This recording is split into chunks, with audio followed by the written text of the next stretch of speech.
Journalist महोदय, आज भारत के तरफ विश्व का चारों तरफ से नजरें पड़ी हुई है 22 जनवरी 2024 का फंडा। ये फंडा क्या है? साधारण सा फंडा है। हमारा युग कलयुग चल रहा है और लोग त्रेता युग लाने की भरसक प्रयास कर रहे हैं। चूंकि त्रेता युग में राम जी एक पुरुषोत्तम राम राजा थे और उन्होंने बहुत ही अच्छा व्यवस्था, लोगों में प्यार और मोहब्बत, मिल करके रहने और न्याय की आवाज उठाई थी।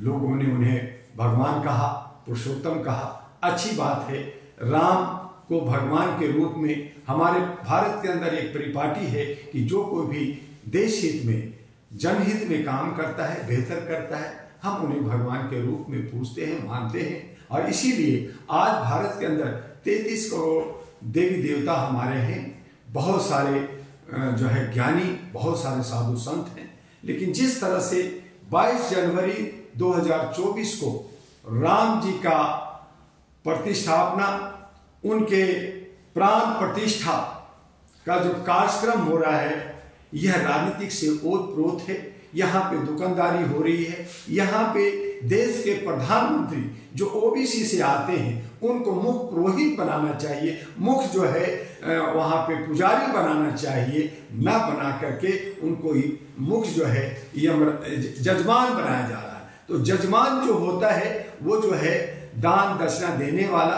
पूजा करने वाला होता है जजमान। हम सब जजमान हैं। और किसका जजमान है? वही मनुवादी, उसी ब्राह्मणवाद का, जिन्होंने दुकानदारी कर रखा है और वो पढ़े लिखे हैं या नहीं, ज्ञानी हैं नहीं, लेकिन अगर वो पूजा पाठ करा रहे हैं, अगर वो मुझे डरा रहे हैं, अगर मुझे वो जो है धार्मिक संस्कार की बात कर रहे हैं, तो हमारे पुरोहित हैं, हम उनका सम्मान करते हैं। लेकिन यजमान जो हमारे जो मुख्य निवासी को, मूल निवासी को और बहुसंख्यक को जो बनाया जा रहा है और उनको मूर्ख बना करके उनको उनके जो है प्रसादों को, उनके फूल पत्तियों को चढ़ा करके जो व्यवसाय का जो धंधा किया जा रहा है, यह उचित नहीं है। आज अयोध्या में एक बैंक खोलना जा रहा है जहां पे बहुसंख्यक लोग खूब पैसे चढ़ाएंगे, वो पैसा जमा होगा और उसका सेवन और भोग कौन करेगा? वो मनुवादी करेंगे, ब्राह्मणवादी करेंगे और बाकी लोग ठगे जाएंगे। क्योंकि हम सब मानसिक गुलाम हैं, हम कहीं ना कहीं हम टूटे हुए हैं और कहीं ना कहीं दबे हुए हैं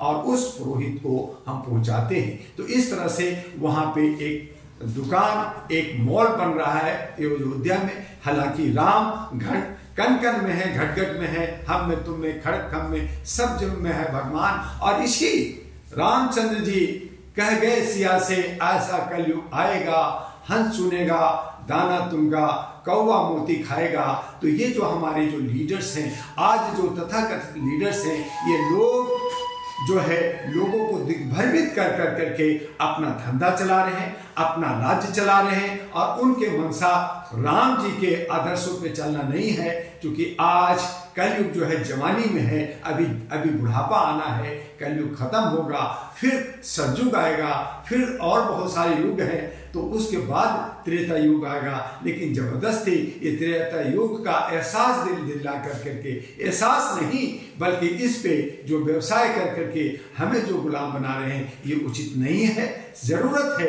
कि हम राम का आदर्शों पे चले और हम इस कलयुग में भी एक सामंजस्य बना करके और ऊंच नीच को हटा करके, नफरत को हटा करके, मानवता, इंसानियत और ह्यूमैनिटी को मान करके हम एक दूसरे को गले मिलाए, तो हम समझ सकते हैं कि न सिर्फ त्रेता युग आएगा बल्कि द्वापर युग भी आएगा और जो है सतयुग भी आएगा और हम सब शांति और सद्भाव से रह सकते हैं। हाँ, ये मान सकते हैं कि जनसंख्या के घनत्व अधिक बड़ा है, हमारा पोल्यूशन बड़ा है, हमारी मांगे बढ़ी है, हमारे खाने और पीने पानी की बहुत सारी कमियां होने लगी है। लेकिन उसका भी अगर सही व्यवस्था की जाए, मिलजुल करके व्यवस्था की जाए, तो इस सब का समाधान हो सकता है। जरूरत है कि हमारी जो बौद्धिक ज्ञान का और व्यवहारिक ज्ञान को बढ़ाना, और जो ये बहुसंख्यक हैं, ये जो मूल निवासी हैं, इनको भी ज्ञान बढ़ाना होगा, और इनको जो गुलामी में ये जो जी रहे हैं, गुलामी का एहसास करना होगा।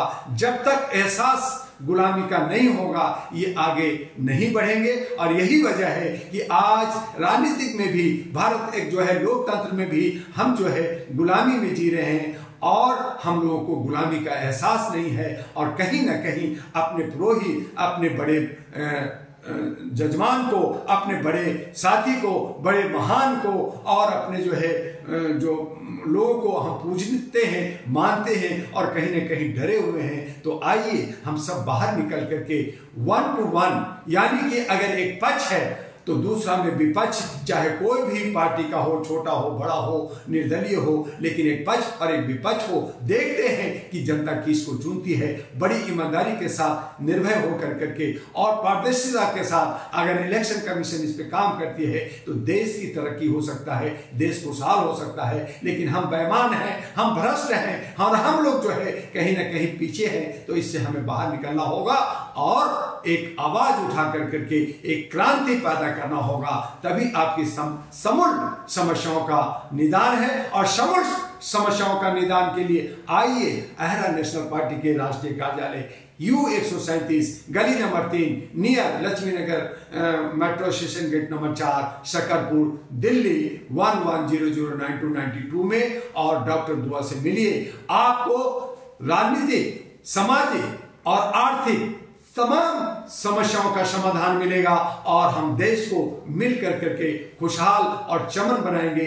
इसी उम्मीद के साथ आपसे अपील करते हैं कि एक बनिए, अनेकता में एकता लाइए, और तभी मानवता, इंसानियत और ह्यूमैनिटी बचेगी। आपका डॉक्टर दुआ। जय हिंद।